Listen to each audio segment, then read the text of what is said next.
Chemic book. Class 9th Chemistry.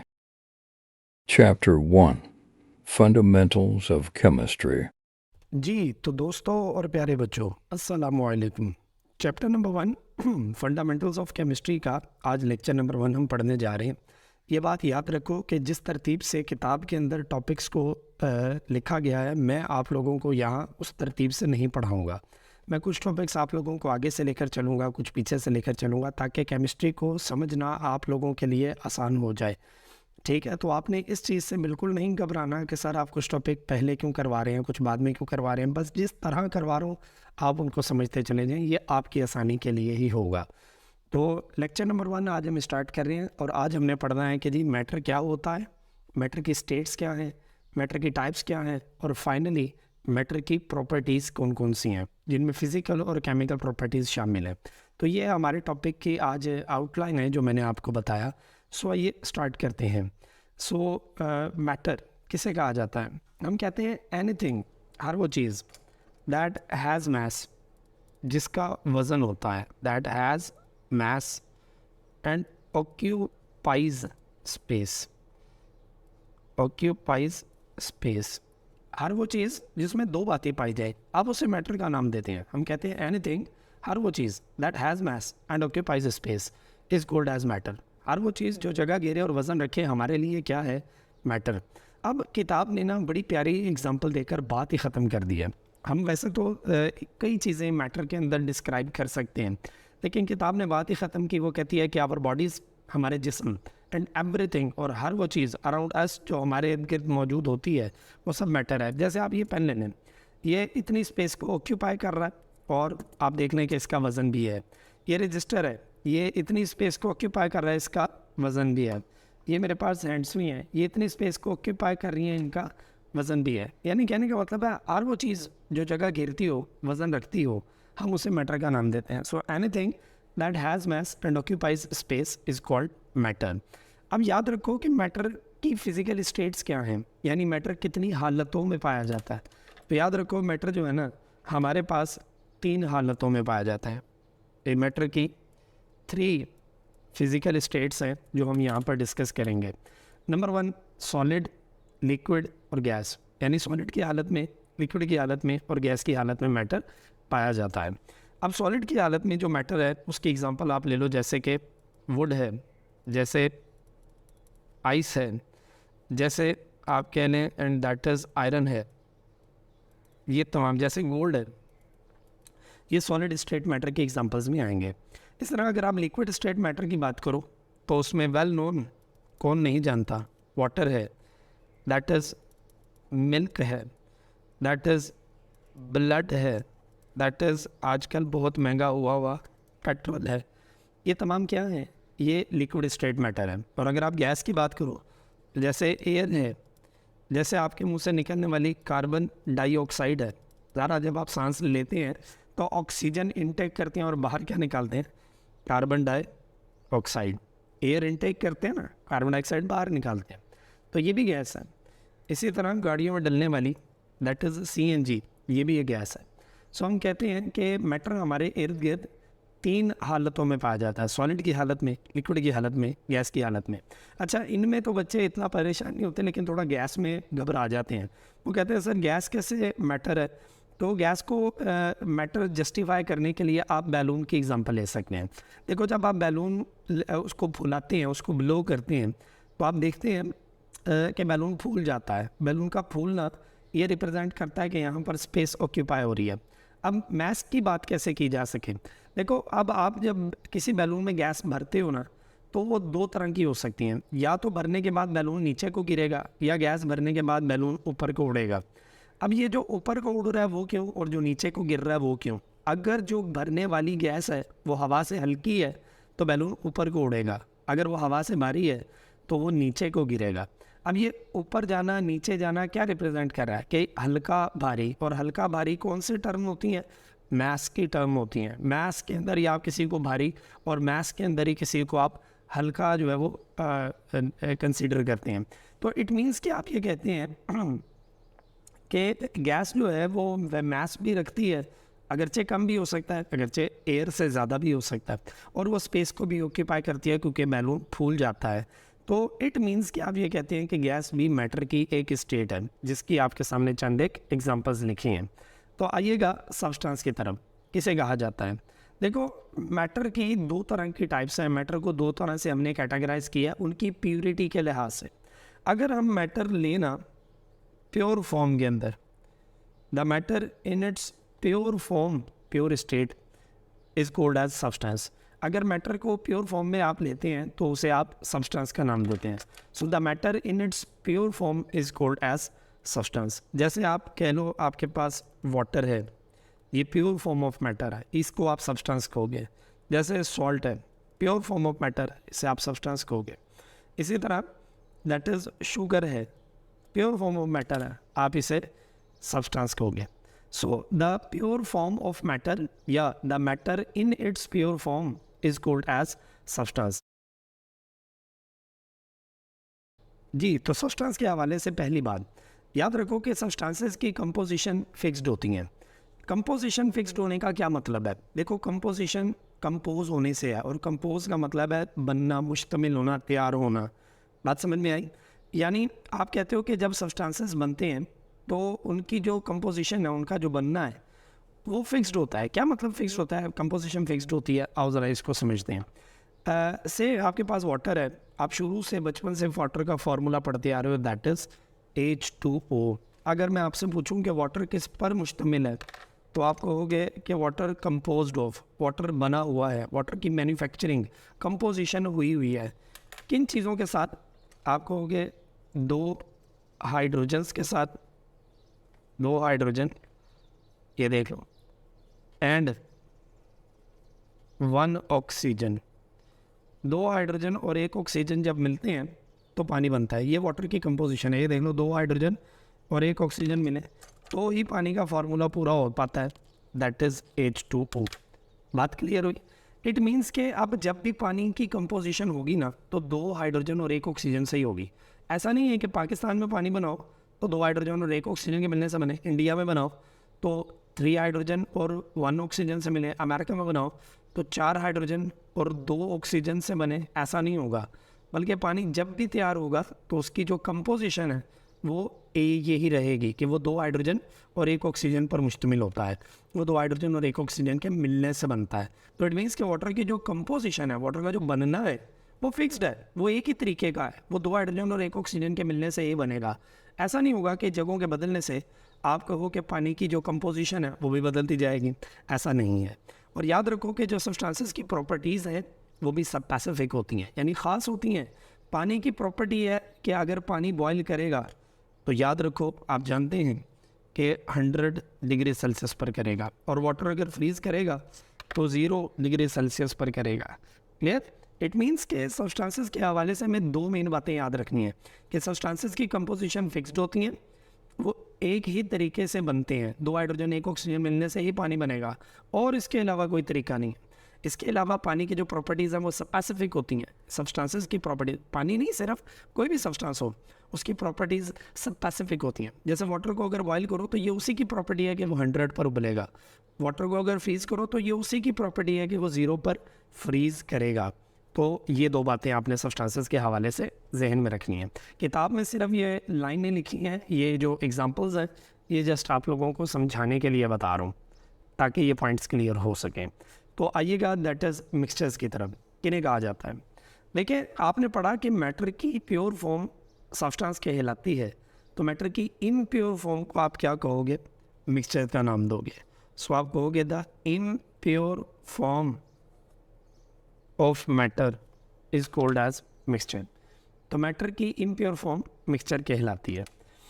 अब ये इसके एग्जांपल्स आप कैसे दे सकते हैं? जैसे आप कह लें कि फॉर एग्जांपल आपके पास है, जैसे कि बड़ी मज़े की एग्जांपल है, दैट इज़ सी वाटर, समुद्री पानी। देखो, जो वाटर है ना, प्योर वाटर, वो तो सब्सटेंस है, लेकिन जो सी वाटर होता है ना, वो प्योर नहीं होता।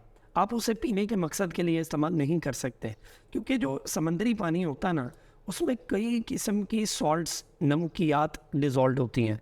अब इतनी सारी चीज़ें जो आपके पास सी वाटर है उसमें डिज़ोल्व होती हैं, इस वजह से आप कहते हो कि आप इसे पीने के मकासद में इस्तेमाल नहीं कर सकते, और अगर आप पी लें तो स्टमक डिसऑर्डर होने के खदशात पैदा होते हैं। तो कहने का मतलब ये हुआ कि see water is not a pure water. तो जब वो प्योर नहीं है, इम्प्योर है, तो फिर क्या कहलाएगा? मिक्सचर कहलाएगा। इसी तरह आप कह लो कि आपके पास दैट इज़ ब्लड है, ये भी मिक्सचर है। जैसे मिल्क है, ये भी मिक्सचर है, ETC। तो ये तमाम चीज़ें मिक्सचर के एग्जांपल्स में काउंट की जाती हैं। अब आइएगा कि मिक्सचर्स बनाए कैसे जाते हैं। देखो, मिक्सचर्स को आप ख़ुद भी बना सकते हैं। वो कैसे? जब आप इंटरमिक्सिंग करते हैं, बाय इंटरमिक्सिंग। इंटरमिक्सिंग का मतलब होता है बस मिला देना। बाय इंटरमिक्सिंग, किन की इंटरमिक्सिंग? Of different substances. जब आप डिफरेंट सब्सटेंसेस को जस्ट आपस में मिक्सअप कर देते हैं, मिला देते हैं, तो आपके पास क्या बन जाते हैं? मिक्सचर्स बन जाते हैं। जैसे मेरे पास ये देखो, सॉल्ट एक सब्सटेंस है, ओके, आपने पढ़ा पीछे, सॉल्ट एक सब्सटेंस है, वाटर भी एक सब्सटेंस है।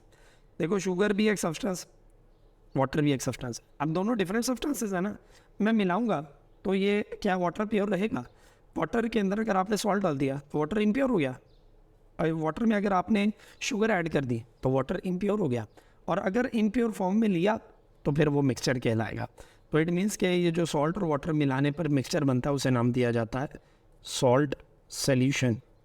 और अगर शुगर को वाटर में मिलाकर मिक्सचर बनाया जाता है तो उसे नाम दिया जाता है शुगर सॉल्यूशन। बात समझ में आ गई? चलें आगे चलते हैं।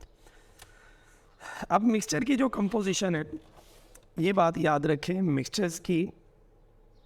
मिक्सचर्स की जो कंपोजिशन है ये दो तरह से होती हैं। मिक्सचर्स होमोजेनियस भी होते हैं, इनकी कंपोजिशन हेट्रोजीनियस भी होती है। अब होमोजेनियस का मतलब क्या होता है? देखो, होमो का मतलब होता है सेम, और जीनियस का मतलब होता है फॉर्म। हेट्रो का मतलब होता है डिफरेंट, और जीनियस का मतलब होता है फॉर्म। यानी जिनकी कंपोजिशन, यानी जो जब बने हैं तो उनकी कंपोजिशन अगर यूनिफॉर्म है, कहने का मतलब है एक जैसी है। इसी वजह से तो कह रहे हैं सेम फॉर्म। जो यूनिफॉर्म कंपोजिशन रखते हैं, सारा का सारा एक जैसा होते हैं, वो होमोजीनियस मिक्सचर्स कहलाते हैं। और अगर ऐसे मिक्सचर्स जिनकी कंपोजिशन, जिनकी फॉर्मेशन होमोजीनियस नहीं होती, तो आप उन्हें हेट्रोजीनियस मिक्सचर्स का नाम देते हैं। इनकी बेसिक पहचान, इनकी पता क्या है? एक ही है कि अगर तो आपने मिक्सचर बनाया और सब्सटेंसेस डिज़ोल्व हो गए तो वो होमोजीनियस मिक्सचर, और अगर सब्सटेंसेस डिज़ोल्व ना हुए तो वो हेट्रोजीनियस मिक्सचर बनाएंगे। फॉर एग्जांपल, आपके पास है रूह अफ़ज़ा, आपने उसको डाल दिया पानी में, तो रूह अफ़ज़ा को पानी में डालोगे तो आपके पास दोनों में से कौन सा मिक्सचर बनेगा? क्या आपको पानी अलहदा और रूह अफ़ज़ा अलहदा नज़र आएगा? नहीं, हमें पानी और रूह अफ़ज़ा मिक्स होकर एक ही गिलास में शरबत नज़र आएगा, रेड कलर का। इट मीन्स कि आप कहोगे कि इसकी कंपोजिशन कैसी है? होमोजीनियस। लेकिन अगर मिसाल के तौर पर आपने जो है वो पानी के अंदर ऑयल डाल दिया, तो ऑयल और वाटर एक दूसरे में डिज़ोल्व नहीं होते, बल्कि ऑयल की लेयर अलहदा और वाटर की लेयर अलहदा नज़र आती है। इसका मतलब क्या हुआ कि जो कंपोजिशन है वो हेट्रोजीनियस है, एक जैसी नहीं है। वाटर अलहदा और ऑयल अलहदा नज़र आ रहा है। इट मीन्स कि आप कहोगे कि ये हेट्रोजीनियस मिक्सचर्स कहलाते हैं। तो हमने अभी तक क्या पढ़ा? हमने पढ़ा मैटर क्या होता है, मैटर की स्टेट्स क्या होती हैं, मैटर की टाइप्स क्या होती हैं, डिटेल्ड डिस्कशन की है। अब आइएगा फिज़िकल प्रॉपर्टीज़ की तरफ। हम कहते हैं ऐसी प्रॉपर्टीज़ जिनमें हमारा ताल्लुक़ मैटर की स्टेट के साथ होता है, क्या कहलाती हैं? Physical properties. देखो, तीन तरह की स्टेट्स आपने पढ़ी हैं, सॉलिड है, लिक्विड है और गैस है। ऐसी प्रॉपर्टीज़ जिनमें हमारा ताल्लुक़ मैटर की स्टेट के साथ होगा वो क्या कहलाएंगी? Physical properties कहलाएंगी। जैसे एक एग्जांपल ले लेते हैं, आपने मिसाल के तौर पर आइस को ना हीट किया, ज़ाहिर है जब आप आइस को हीट करोगे वो मेल्ट कर जाएगी, वो वाटर में तब्दील हो जाएगी। आपके पास वाटर मिला, आपको फिर जज्बा आ गया और आपने क्या किया जी? वाटर को पकड़ के फिर हीट किया। वाटर को फर्दर हीट करोगे तो एक वक्त आएगा वो बॉयल हो जाएगा, और जब बॉयल होता है तो आपके पास स्टीम बन जाती है। सारे सिनेरियो के अंदर अगर मैं आपसे पूछूं कि चल क्या रहा है, तो आप कहोगे सर ये देखो, ये आइस जो थी ना ये सॉलिड थी, जब आपने उसे मेल्ट किया वो लिक्विड वाटर में तब्दील हो गई, जब आपने उसे बॉयल किया वो गैशियस स्टीम में कन्वर्ट हो गई। तो पूरे सिनेरियो के अंदर बदल क्या रहा है, इस मैटर की स्टेट बदलती जा रही है कि वो सॉलिड से लिक्विड में आ रहा है, लिक्विड से गैस में जा रहा है। लेकिन सारे सिनेरियो में अगर मैं पूछूं कि फार्मूला क्या रहेगा, तो फार्मूला तो वही रहेगा जो होता है H2O। आइस की शक्ल में भी वो H2O है, वाटर की शक्ल में भी वो H2O है, गैशियस स्टीम की शक्ल में भी वो H2O है। इट मीन के जो कंपोजिशन है वो चेंज नहीं हुई, वो उसी तरह ही रही है, H2O ही रही है, सिर्फ स्टेट बदली है। तो ऐसी प्रॉपर्टीज़ जिनमें हमारा ताल्लुक मैटर की स्टेट के साथ होता है, कंपोजिशन से कोई ताल्लुक वास्ता नहीं होता, वो फिजिकल प्रॉपर्टीज़ कहलाती हैं। इससे साबित ये हुआ कि ये जो मेल्टिंग और ये जो बॉइलिंग है, ये देख लो मेल्टिंग पॉइंट और बॉइलिंग पॉइंट, ये कौन सी प्रॉपर्टीज़ हो गई, फिजिकल प्रॉपर्टीज़, क्योंकि इनके आने पर स्टेट बदलती है, इनका ताल्लुक स्टेट के साथ होता है, लिहाजा ये क्या कहलाएंगी, ये फिजिकल प्रॉपर्टीज़ कहलाएंगे। So the properties which are associated with physical states of matter are known as physical properties। इनमें कौन कौन सी शामिल हैं, किताब ने एग्जांपल दी है, हम उन एग्जांपल्स को देखते हैं। जैसे कलर है, स्मेल है, टेस्ट है, हार्डनेस है, शेप ऑफ क्रिस्टल्स है, सॉल्युबिलिटी चीज़ों का हल होना, melting point, boiling point, they are all physical properties. Clear. चलो आओ अब केमिकल प्रॉपर्टीज़ में जाने से पहले ये एक टर्म है केमिकल चेंज, इसको समझते हैं। मुझे बताओ, जब मैंने आइस को वाटर में तब्दील किया तो क्या वाटर को मैं दोबारा आइस में तब्दील नहीं कर सकता? बिल्कुल कर सकता हूँ। कैसे? मैं वाटर को फ्रीज करूँगा, वो दोबारा आइस में तब्दील हो जाएगा। अगर मैं लिक्विड वाटर को गैशियस स्टीम में तब्दील करूँ तो क्या मैं गैशियस स्टीम को वापस लिक्विड वाटर में तब्दील नहीं कर सकता? बिल्कुल कर सकता हूँ। और इस अमल को आप चैप्टर नंबर 5 में जाकर डिटेल से पढ़ेंगे, क्योंकि चैप्टर नंबर 5 है ही मैटर की स्टेट्स के ऊपर। इसमें पढ़ेंगे कि गैशियस स्टीम को वापस लिक्विड में भी कन्वर्ट किया जा सकता है, और इस अमल को कंडेंसेशन का नाम दिया जाता है। जब गैशियस मॉलिक्यूल्स को कंडेंस किया जाएगा तो वो वापस लिक्विड वाटर में तब्दील हो जाते हैं। इट मीन्स के हम ये कहते हैं कि पूरे सिनेरियो के अंदर चल क्या रहा है, स्टेट में चेंज। और ये जो स्टेट में चेंज है ये परमानेंट नहीं होता, टेम्परेरी होता है, आर्जी होता है। लेकिन अगर सब्सटेंस में ऐसा चेंज आ जाए जो परमानेंट हो, जिधर से वापसी मुमकिन ना हो, ऐसे चेंज को नाम दिया जाता है केमिकल चेंज। सो हम कहते हैं the permanent change in a substance. Substance के अंदर अगर परमानेंट चेंज आ जाए तो उसे क्या नाम दिया जाता है? Chemical change. जैसे आप ब्रेड ले लें, आप ब्रेड को गर्म करें, हीट करें, तो ब्रेड तब्दील हो जाती है जी किन चीज़ों में? ज़रा गौर से देखें, ब्रेड जहाँ से सड़ जाती है वहाँ पर हम कहते हैं जी ये देखो जी ये ब्लैक पोर्शन आ गया है, और छुरी से पकड़ कर ना फिर हम उसे खुरचरे होते हैं ताकि ये उतर जाए, कड़वा सा जायका आता है।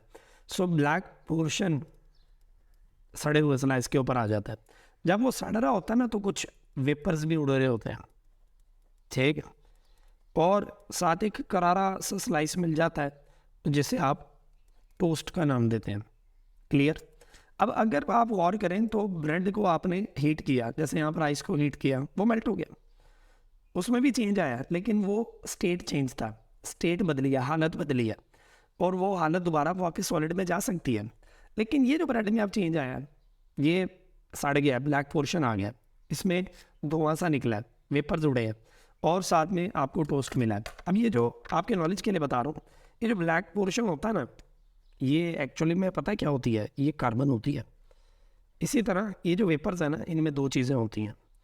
इन वेपर्स के अंदर वाटर के वेपर्स होते हैं और कार्बन डाइऑक्साइड मौजूद होती है, और साथ में टोस्ट मिलता है। अब अगर मैं आपको खुद से ब्लैक पोर्शन कार्बन दे दूँ, सड़ा हुआ स्लाइस का पीस पकड़ा दूँ, साथ वाटर वेपर्स और कार्बन डाइऑक्साइड के वेपर्स भी दे दूँ, और साथ टोस्ट भी दे दूँ, और कहूँ कि अब वापस मुझे ब्रेड बना कर दिखाओ, तो इज़ दैट पॉसिबल?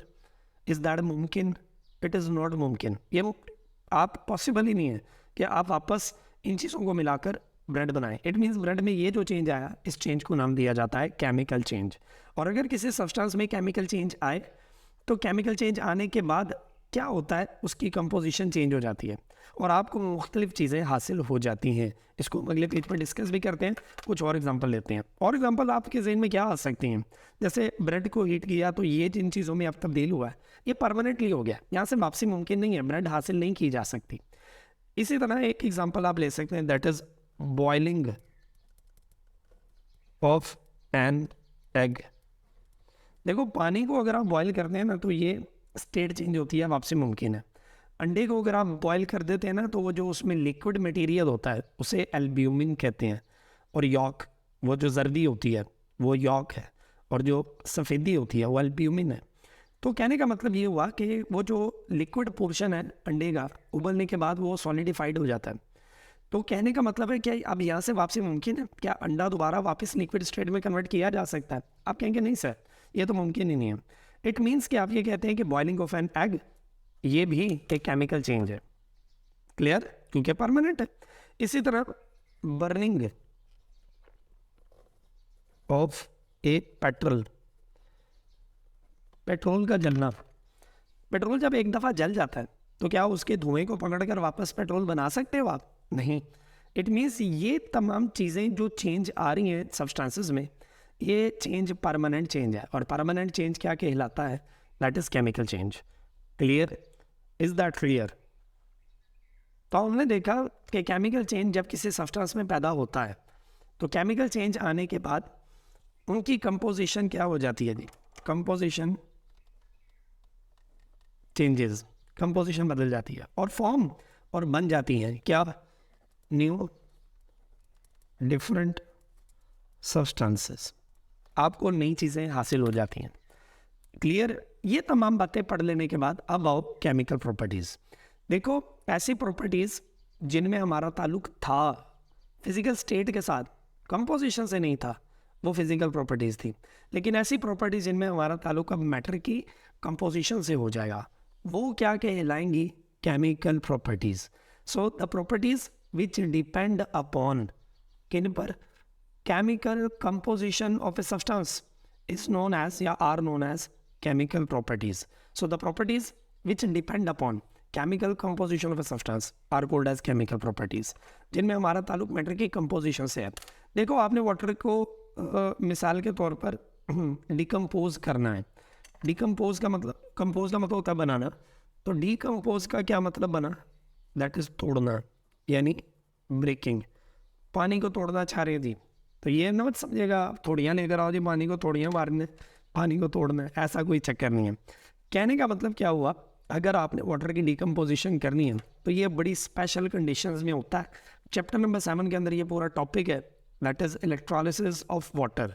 उसमें डिटेल से पढ़ेंगे, अभी हमें इतनी डिटेल की ज़रूरत नहीं।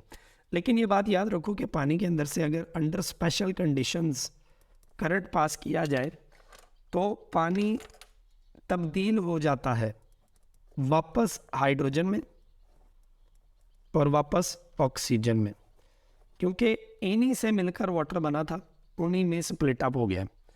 क्लियर? यानी पानी जिनसे मिलकर बना था उन्हीं में टूट गया। अब क्या पानी की कंपोजिशन वो रही है? क्या पानी जिस तरह H2O की शक्ल में था यहाँ H2O कहीं नज़र आएगा? नहीं। तो इस वजह से जैसे यहाँ पर तो आपके पास फिज़िकल प्रॉपर्टीज़ में आपने क्या पढ़ा था कि स्टेट चेंज होती है पानी को गर्म करने पर, लेकिन कंपोजिशन चेंज नहीं होती। यहाँ पर क्या है कि पानी की कंपोजिशन ही बदल गई है। तो ऐसी प्रॉपर्टी जैसे डिकम्पोजिशन ऑफ वाटर है, ये ऐसी प्रॉपर्टी है जिसमें वाटर की कंपोजिशन ही चेंज हो गई है। सो हम कहते हैं ये प्रॉपर्टीज़ क्या कहलाती हैं? केमिकल प्रॉपर्टीज़ कहलाती हैं। So the properties which depend upon या which are associated with chemical composition of a substance are called as chemical properties, जैसे डिकम्पोजिशन ऑफ वाटर। आपकी बुक के मुताबिक एग्जाम्पल है, आप इसी को याद करेंगे। सो ये था ऑल अबाउट आपका टॉपिक। आपने इस टॉपिक के अंदर जो मेन चीज़ें हिट करने वाली हैं वो 5 डेफिनेशंस हैं जो इस टॉपिक में हैं। आपकी बुक के पेज नंबर 4 पर ये टॉपिक मौजूद है और 5 डेफिनेशंस आपको वहाँ पर मिल जाएंगी। इसमें मैटर है, सब्सटेंस है, मिक्सचर है, physical properties and chemical properties. So ये था ऑल अबाउट आपका टॉपिक। उम्मीद करता हूँ कि आपको क्लियर हो चुका होगा। इंशाल्लाह आगे आने वाले डेज़ में भी हम फर्दर अगले टॉपिक्स को इन्हीं डिटेल्स के साथ डिस्कस करेंगे। तो तब तक के लिए इजाज़त, अपना बहुत ख्याल रखिएगा। अस्सलामु अलैकुम वरहमतुल्लाह।